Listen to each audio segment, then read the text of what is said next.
On s'attendait à un autre résultat. Cependant, à 2 des 3 chefs d'accusation, ma cliente a été acquittée, ce qui en soi est une bonne nouvelle. Maintenant, quant au chef qui concerne M. Simard, il y a un appel qui sera déposé à la Cour supérieure. Mme Dufour est mairesse jusqu'à nouvel ordre. Elle sera candidate aux prochaines élections.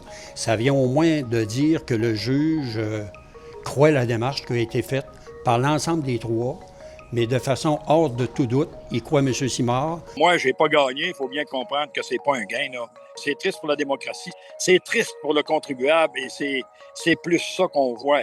Maintenant, que j'ai été entendu et bien compris, ça, c'est correct. C'est son droit de rester. Alors, on ne peut pas lui contester ce droit-là aussi longtemps qu'elle n'est pas destituée.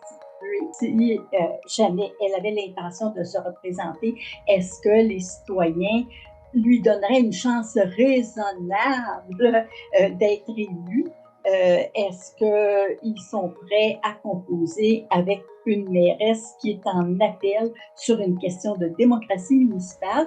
Bien, ça serait aux citoyens d'en décider. Être trouvé coupable, même sous un seul chef d'accusation parmi 3, ça change l'image de politicienne de la mairesse.